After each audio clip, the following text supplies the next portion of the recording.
তো বন্ধুগণ, আসসালামু আলাইকুম। রাজুস একাডেমিতে আপনাদেরকে স্বাগতম।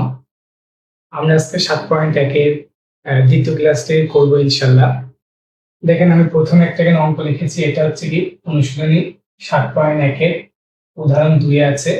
খুবই গুরুত্বপূর্ণ একটা অঙ্ক, যেটা বারবার পরীক্ষা এসেছে।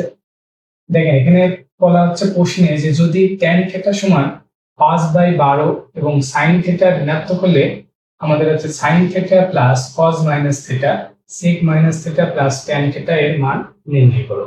তাহলে এই অঙ্কটা করার ক্ষেত্রে আমাদের প্রথম যে বিষয়টা খেয়াল করতে হবে, দেখেন আমাদের এই মানের দিকে খেয়াল করতে হবে। তাহলে আমাদের এখানে শর্ত কি আছে? sin থিটা কি হবে? ঋণাত্মক হবে।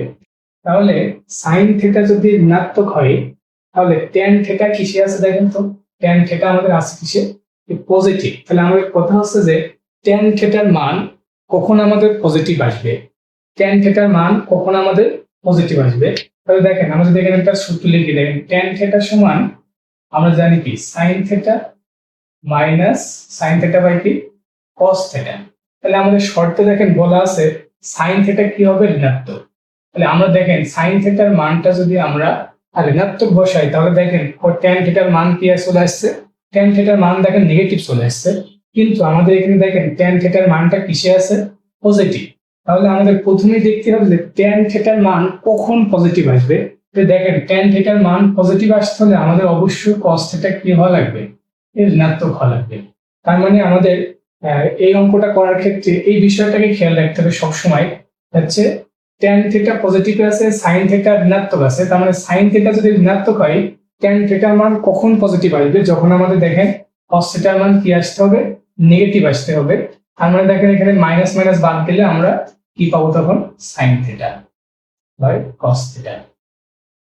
তাহলে আমাদের এই শর্তের ক্ষেত্রে তাহলে আমরা এখানে লিখতে পারি যে sin থিটা এর মান ঋণাত্মক হলে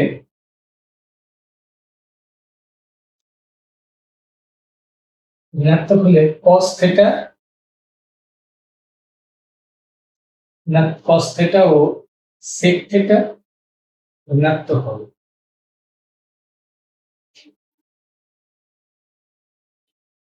তাহলে আমরা একটু দেখি। দেখেন, cos থিটা ঋণাত্মক হলে সেখানে sec থিটা কেন ঋণাত্মক হবে?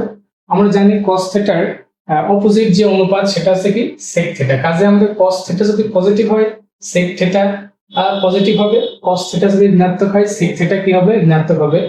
আশা করি আপনারা বুঝতে পেরেছেন। তাহলে আমাদের এখানে cos থিটা sec থিটা দুইটাই কি হবে? ঋণাত্মক মান আসবে। তাহলে প্রথমে দেখেন, আমরা একটা সূত্র জানি, sec স্কয়ার থিটা আমরা জানি। যদি এখানে লিখে নিই,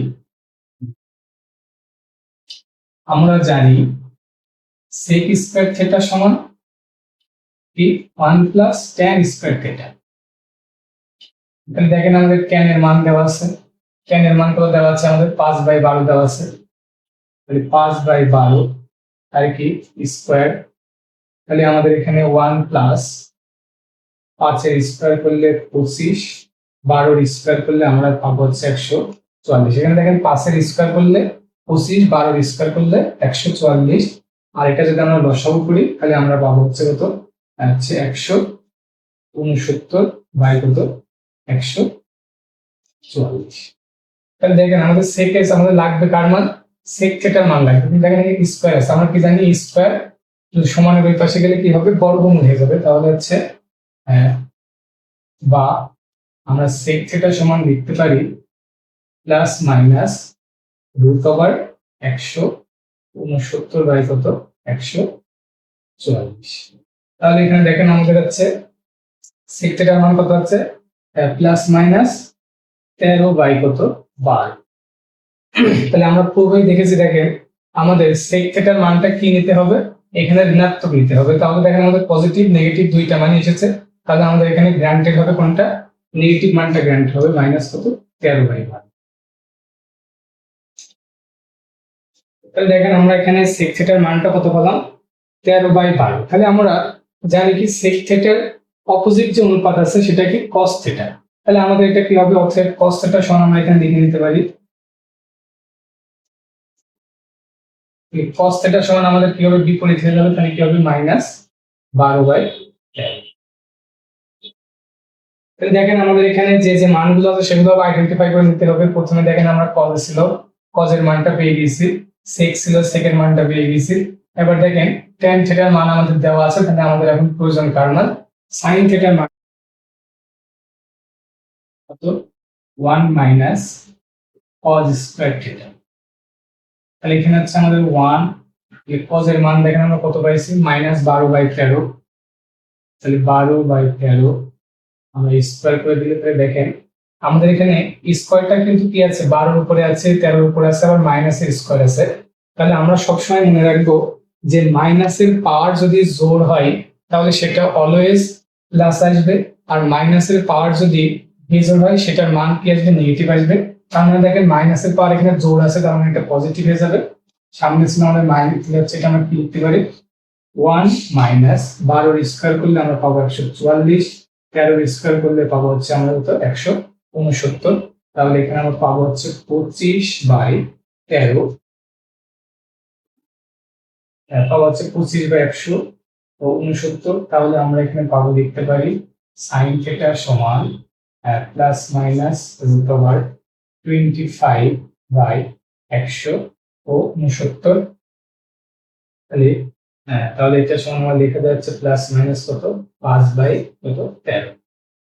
তাহলে দেখেন আমাদের এখানে বলেই দেওয়া আছে যে সাইন থিটা কি হবে, ঋণাত্মক হবে। তাহলে এখানে আমাদের সাইন থিটার ঋণাত্মক মানটা গ্রান্টেড হবে। তাহলে সাইন থিটা সমান আমরা লিখে নিতে পারি কত, -5/30।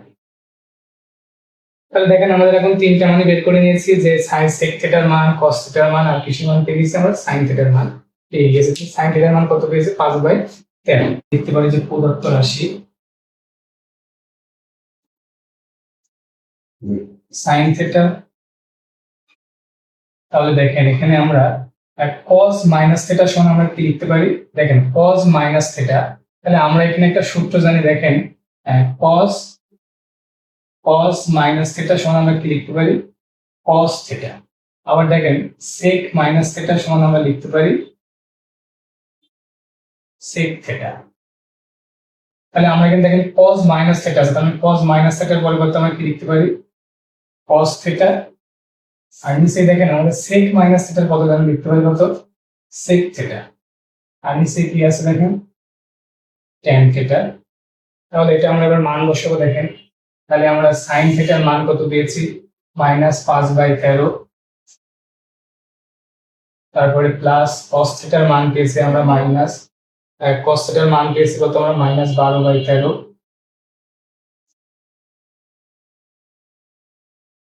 sec থিটার মান কত পেয়েছি আমরা, sec থিটার মান পেয়েছি -13/12। cos থিটার মান পেয়েছি -12/13। sec থিটার মান পেয়েছি আমরা -13/12 প্লাস tan থিটার মান আমরা কত পেয়েছি, 5/12। এটা যদি আমরা এখন ক্যালকুলেশন করি তাহলে আমরা এখানে পাবো হচ্ছে -17/13,